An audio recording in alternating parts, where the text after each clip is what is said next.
In every home, the kitchen is more than just a place to cook. It's the heart that brings everyone together. Here we turn on the stove, heat up the pan, and get ready to create something special. Every sound tells a story. The sizzle of butter, the click of a knife, the whisper of boiling water. In English, we often say, "Let's get cooking." It means let's begin. Or let's start preparing the food. To cook is to create. You cut, chop, mix, pour, and taste, each verb adding flavor to both the dish and the language. So let's step into the kitchen together. And as we learn the language of food, we'll discover that every action, every verb, tells a delicious story.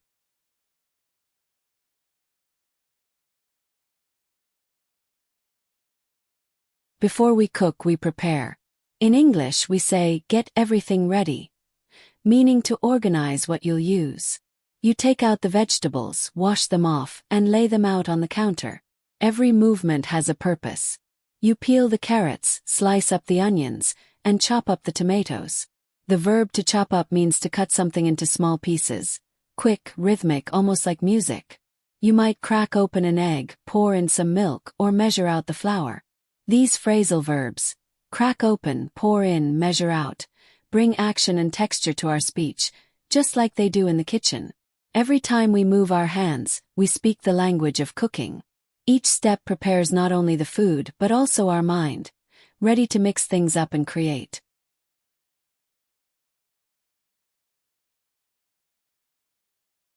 Pan is hot. The air changes. You turn on the flame, heat up the oil, and the kitchen begins to speak in sizzling sounds. To heat up means to make something warm, or even to make a moment more exciting.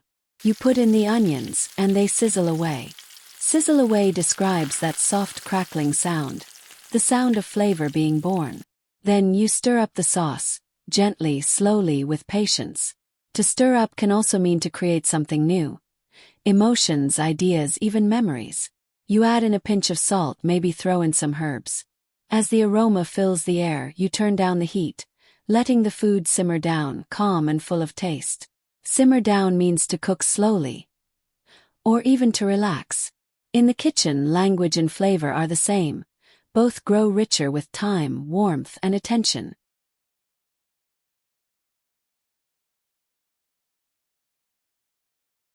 Cooking isn't just about following steps, it's about feeling. When the food is almost ready, you taste it just a little.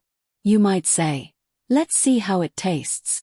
You try out the flavor, pick up the spoon, and blow on it before tasting. Careful, it's hot.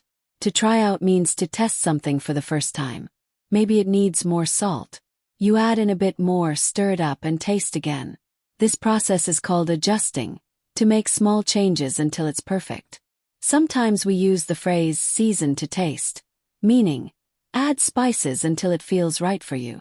Just like in life, we taste, we adjust, and we try again until everything blends perfectly. In English, cooking and living share the same verbs.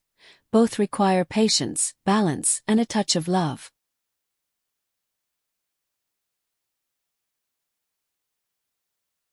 The meal is ready. You turn off the stove, set out the plates, and serve up the food. To serve up means to present something, not only food but effort and care. You lay out the table, place the fork beside the plate, the napkin folded just right. Each movement says, "I care." In English, we often say, "Help yourself." It means take what you like, enjoy freely. Food is meant to be shared.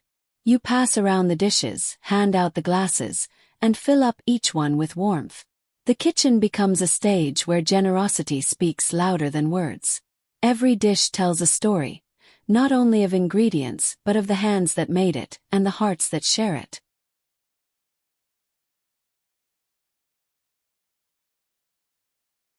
Every dish has a final touch, a moment when everything comes together. A sprinkle of salt, a drop of olive oil, a smile of satisfaction. You look at what you've made, and for a second the kitchen feels like magic.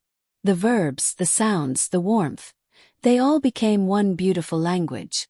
In English we say "made with love," because real cooking isn't just about ingredients. It's about the care that goes into every step, and the joy that comes out at the end. So when you cook, you're not just feeding the body, you're feeding connection, memory, and emotion. From the first sound of the pan to the last bite, cooking reminds us, the simplest moments can be the most beautiful ones. And in every kitchen, no matter where you are in the world, there's always a story waiting to be told.